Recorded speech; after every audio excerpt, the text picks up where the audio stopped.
Welcome to Stories at Night, a quiet place to slow down, curl up under a blanket, and let your imagination wander. Some stories will make you smile, some might give you chills, and others will linger like a dream long after the night ends. So dim the lights, get comfortable, and let the story take you away.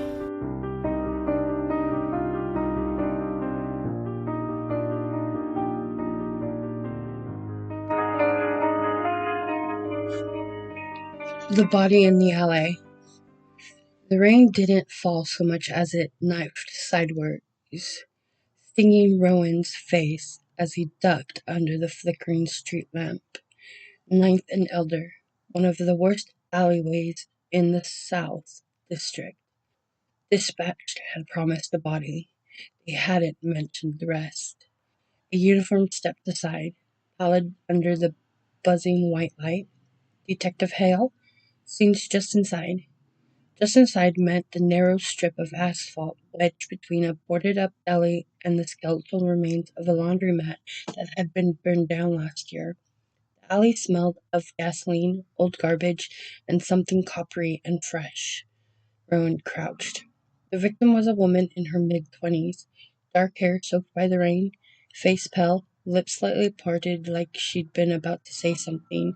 Her hands were positioned oddly, fingers curled, their wrists bent sharply upward. But her neck, Rowan swallowed. Her throat wasn't just cut, it looked cored, as though something had dug precise circular tool marks into the skin, exposing the structures beneath. Too clean for an animal, too strange for a knife. Footsteps splashed behind him. Please tell me you didn't touch anything.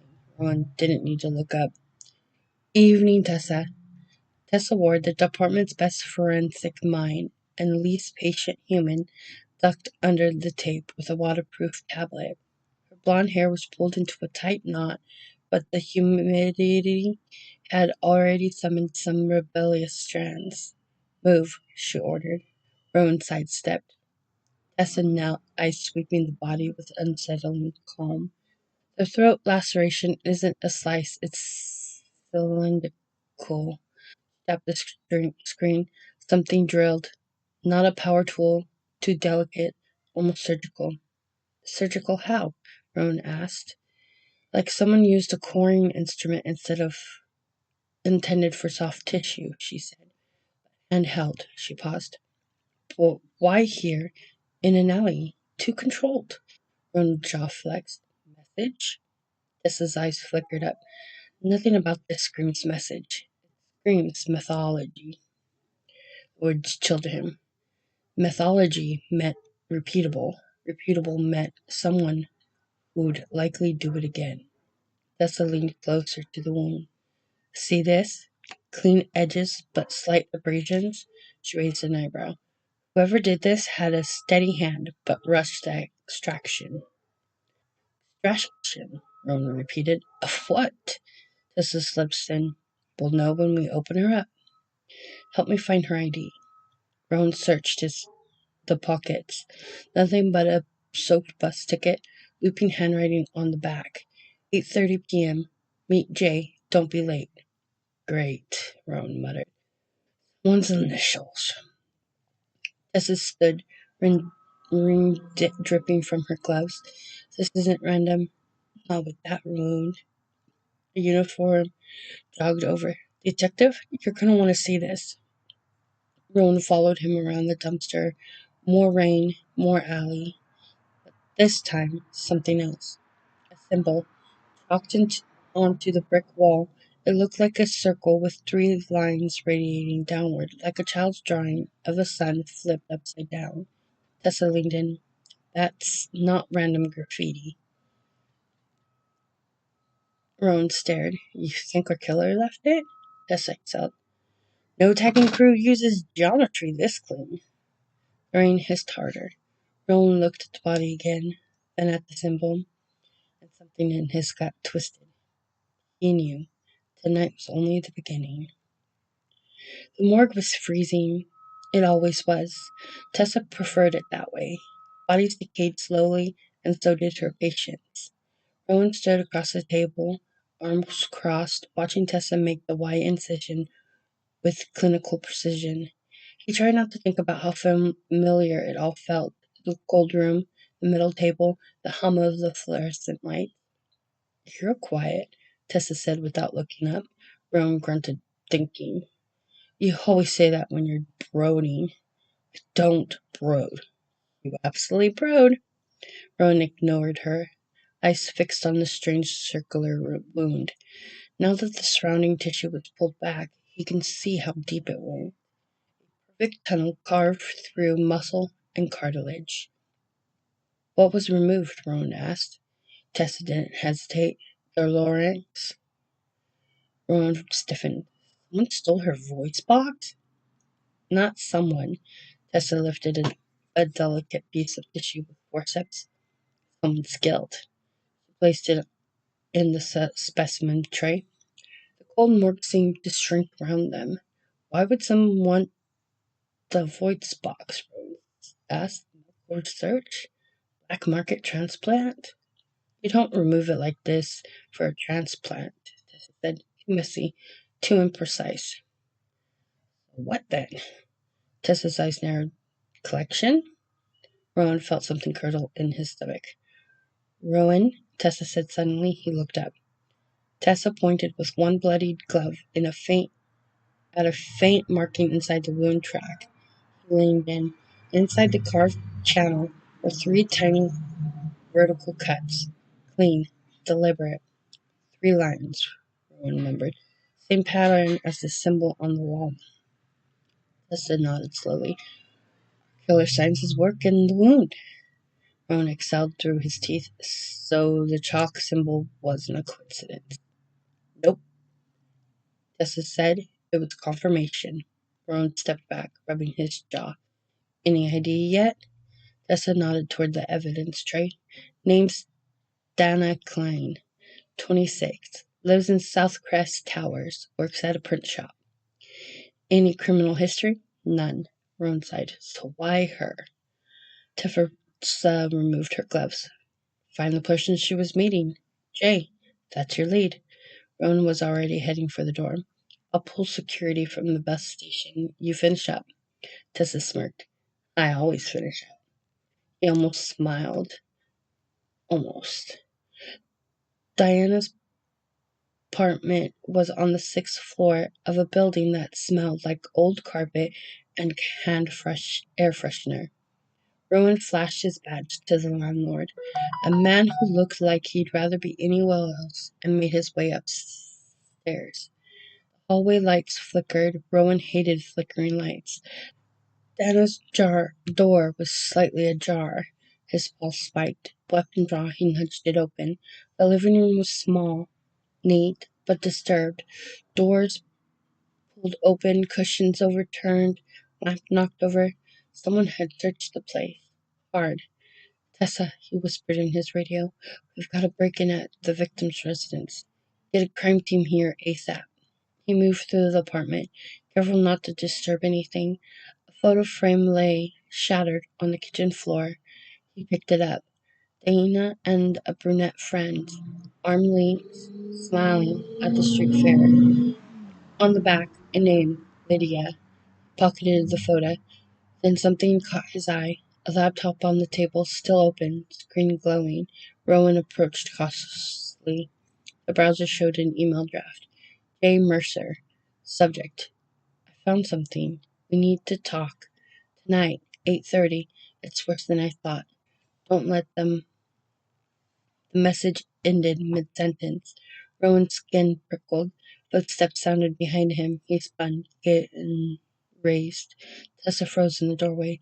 Wow, okay, hi! Rowan lowered his weapon. Announce next time! Did. She glanced at the top. What have you got? A name, Rowan said. Jay Mercer. Tessa pulled out gloves and approached the table, studying the screen. Looks like Dana discovered something someone didn't want her sharing. Anything jump out to you? Yes, Tessa said. Whoever broke in wanted something specific. Not cash, not valuables. Information, she said. Probably on that laptop. Rowan nodded grimly. We'll take it back for analysis. As Tessa unplugged the machine, Rowan moved to the bedroom and froze. Carved into the wall above the bed in thin, chalky white lines was the same symbol from the alley, the inverted sun. Only this time there were two of them, stacked, one above the other. Tessa stepped in behind him. Oh no. What does it mean? Rona asked quietly. Tessa swallowed. If one symbol marks a kill, two means a target. Rowan finished. Tessa's voice was small. Or a warning. Rowan hosted his gun. Pack everything. We need to find Lydia. Jay Mercer turned out to be Julian Mercer, a 35-year-old investigative journalist with a reputation for digging into corrupt city contracts and exposing municipal cover-ups. Rowan found him in a cramped office above a pawn shop, typing furiously on a dying laptop. Mr. Mercer, Rowan said, flashing his badge. Julian looked up startled. Detective? What is this about? Rowan didn't ease the tension. Dana Clean. You had a meeting scheduled last night? She never made it? Julian's face drained of color. Oh, God, don't tell me. She's dead, Rowan said softly. Sorry. Julian staggered backward into his chair. No, no, no, no. She says she had something important. Rowan sat across from him. What was she going to tell you? Julian swallowed. She worked part-time at a print shop that handled city permit paperwork. She said she found an anomaly, missing files, patents, and stamp signatures. Stamp signatures? Julian nodded. She thought someone inside the city was approving illegal demolitions and falsifying records to hide it. Rowan exchanged a look with Tessa. Dana works with paper. Someone cut her throat in a precise, mechanical way. Who would benefit from illegal demolitions? Rowan asked. Julian hesitated. Developers, contractors, politicians, he wrote his face. There's this company, NovaCore Urban Redevelopment. They've been expanding aggressively, buying up condemned buildings before they officially hit the list. Tessa frowned. How would they know about what buildings were about to be condemned? Julian looked at her bleakly. If someone had fed them information, Rowan leaned forward. Did Dana name anyone? No, Julian said. She was scared. She just said she'd found something bigger than signatures. What does that mean? Tessa asked. Julian shook his head. I don't know. Rowan tapped the table. When was the last time you saw her? 4 days ago, Julian said. We met for coffee. She was paranoid, kept looking over her shoulder, said she thought someone had been in her apartment. Tessa went still. They were. Rowan rose. Julian, you're going to need protection. Julian blinked. Protection? From who? Rowan's voice was low. The person who killed Dana left warning symbol in her apartment. 2 marks. We think the second marks another target. Julian's face went ashen. Me? Possibly, Rowan said. But until we know more, you stay somewhere safe. Julian nodded shakily. As Rowan and Tessa stepped into the hallway, Tessa murmured, 2 symbols, 2 victims, 1 dead, 1 pending. Rowan didn't slow. We're missing something. Tessa jogged beside him. What? The killer took a larynx, Rowan said, and Dana found something related to signatures. Tessa eyes widened. Oh, she whispered. Rowan, you don't think... Rowan's jaw clenched. Someone silenced her literally because she was about to speak. Lydia lived in a crowded apartment building in Riverview Heights. Ronan and Tessa arrived just after dusk, the sky bruised purple, sirens echoing from downtown. They knocked. No answer. Ronan called out, Lydia Chang? Please! Still nothing. Rowan exchanged a look with Tessa before picking the lock. The door swung open. The apartment was dark. Too dark. Tessa flicked on her flashlight. Rowan's stomach dropped.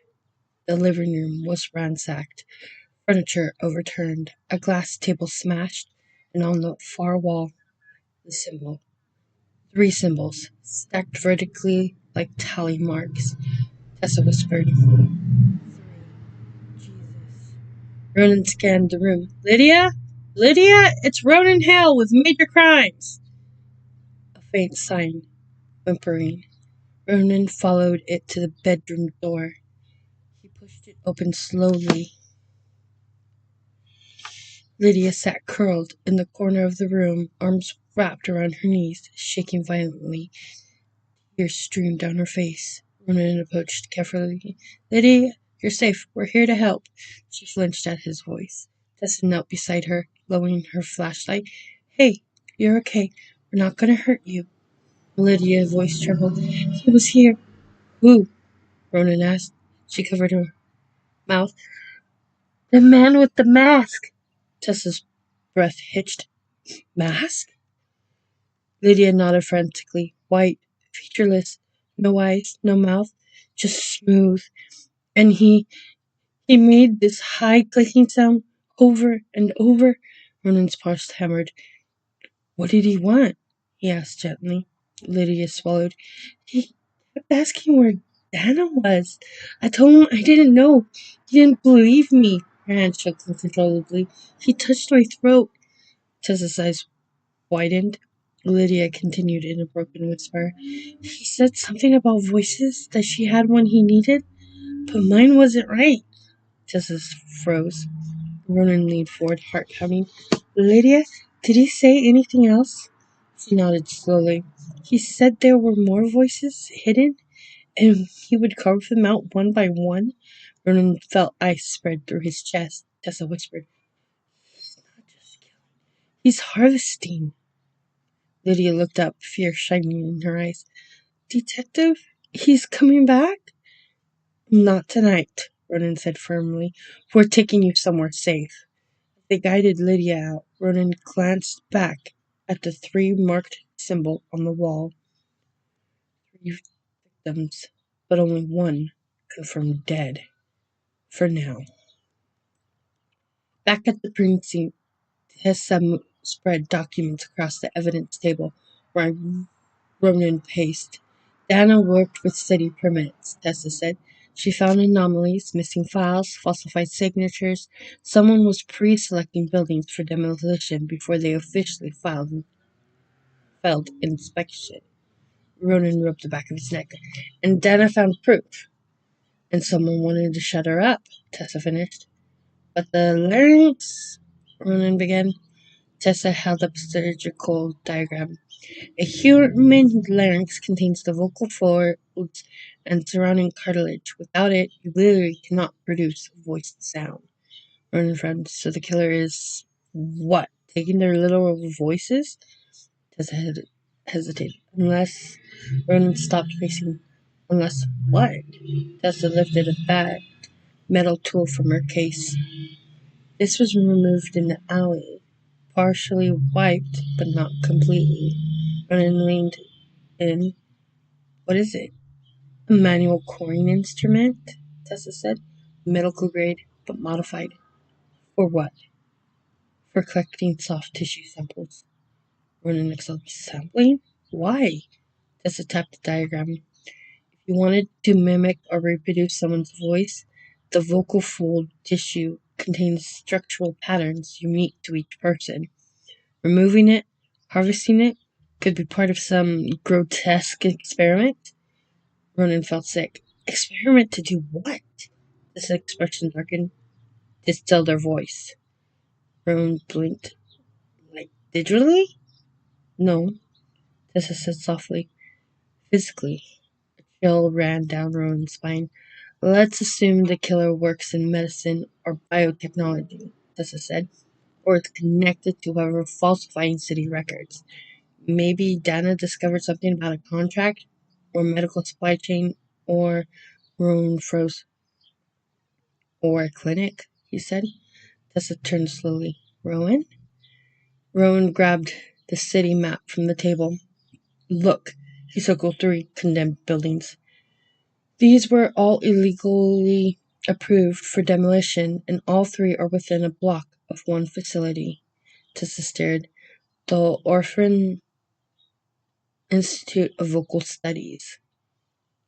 Rowan nodded grimly. A private research center specializing in reconstruction and voice biomechanics. Tessa whispered. Orphan. Voice studies. Rowan? Orphan means song. Rowan hosted his weapon. Let's go. Orpheon Institute stood at the edge of the river, a sleek, modern building of glass and steel, glowing faintly in the misty night. Security at the front desk was non-existent. Rowan's instinct screamed. Tessa whispered, "Feels like a trap." Rowan nodded. "Stay close." They moved down the main hallway, the overhead lights dim, the building unsettlingly silent. Tessa scanned a directory on the wall. Lower level, research labs and the dissection theater. Rowan motioned. Elevator. As they descended, Tessa murmured, "Why do killers always choose basements?" "Acoustics," Rowan muttered. Tessa frowned. "It's not." The elevator dinged open. Rowan raised his weapon. The hallway was dark except for a faint white glow at the far end. A steady, rhythmic clicking echoed through the floor. Tessa stiffened. "Rowan? It sounds like the sound Lydia mentioned." Rowan took a breath. "Move." As they approached the final room, Rowan noticed the temperature dropping. The air smelled of antiseptic and metal. He pushed the door open and froze. The room was lined with surgical equipment, stainless steel tables, storage freezers, and on the far wall, a massive corkboard covered in diagrams and photographs. Dozens, all of them inverted sun symbol. Tessa whispered, "Mapping his victims." Rowan approached the central table. A body lay on it, not dead, sedated. Rowan's heart stopped. Julian Mercer. Tessa lunged forward, checking his vitals. Alive, but drugged. The clicking sound intensified. Rowan spun around. From the darkness emerged a figure wearing a featureless white mask. He moved with a natural smoothness, the mask reflecting the room pale light. In his right hand was the modified coring tool. Tessa whispered, "Ronan." Rowan raised his gun. "Put it down!" The masked figure tilted his head in a slow, eerie gesture. Then he spoke, except the voice wasn't his. It sounded fractured, layered, like 3 people speaking at once, like multiple stolen voices trying to harmonize. "Detective Hell," the figure said in Dana's voice. "You're early." Tessa backed up. "Ronan?" Figure stepped closer. "You're ruining my composition." Ronan studied his aim. "Who are you?" The figure tapped his own throat. "A collector, a curator. I preserve what others waste." Tessa whispered. "Ronan, his larynx. There are surgical scars." Ronan's stomach twisted. The killer had altered his own voice box. Or replaced it. He stepped toward them. The clicking intensified, the sound of cartilage being flexed artificially. Ronan shouted, "Stop!" But the masked figure lunged. Ronan fired. The shot hit the mask, cracking it, but not stopping him. He slammed into Ronan, knocking the gun aside. The coring tube flashed, grazing Ronan's shoulder. "Ronan!" Tessa screamed. Ronan grappled with the killer, slamming him into a metal table. Surgical instruments clattered to the floor. A mask split further, revealing distorted flesh underneath. A mask of grass and scissors. The killer shrieked in 3 different voices. Tessa grabbed a heavy stainless tray and swung. It connected with the back of the killer's skull. He staggered. Ronan seized the coring tool from his hand and drove it into his shoulder. Killer screamed, or horrific chorus of stolen voices. Then he collapsed. Ronan panted, chest heaving. Tessa knelt beside him. You okay? Yeah, he hissed. You? I hate basements, she muttered. Ronan almost laughed. Almost. Hours later, back at the precinct, Ronan sat on the back steps of the building, watching dawn creep across the skyline. Tessa joined him, handing him over a coffee. You look like death, she said. Ronan smirked weakly. Flattering. She sat beside him. Forensic confirmed it. Our masked guys' names Elias Marik, former researcher fired for unethical experimentation. Experimentation with voices, Ronan murmured. With identity, Tessa corrected. He believed voices held a person's essence. He wanted to build a choir of perfected voices. Ronan excelled by carving out the real ones. Tessa nodded. Dana uncovered city records showing illegal acquisition of condemned buildings around Orpha. Merrick used them as unsupervised testing spaces. What about Lydia? Ronan asked. Safe, Tessa said. Detectives moved her to a protected location. Ronan nodded. Real quiet settled over them. Then Tessa said softly, You saved them, Ronan. He shook his head. We saved them. Tessa nudged him with her shoulder. You broke too much. He chuckled. I do not brood. You absolutely brood. They stared at the rising sun. Another night survived. Another killer stopped. Ronan sipped his coffee. Tessa? Yeah?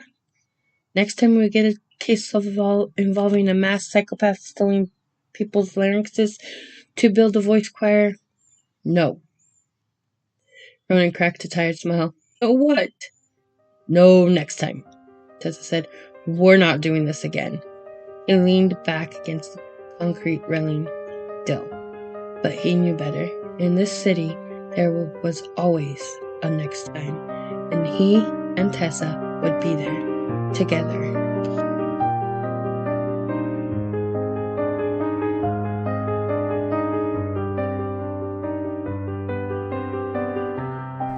Thank you for spending part of your evening with Stories at Night. I hope tonight's tale took you somewhere new. Maybe it made you smile, stirred a memory, or sent a pleasant chill down your spine. These stories remind us that even when the world grows quiet, imagination stays wide awake, whispering, laughing, and dreaming right alongside us. New stories arrive here 2 times a week, each one a little different, each one its own escape.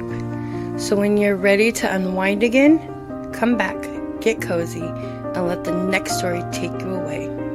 Until then, rest well, dream deeply, and keep listening to Stories at Night.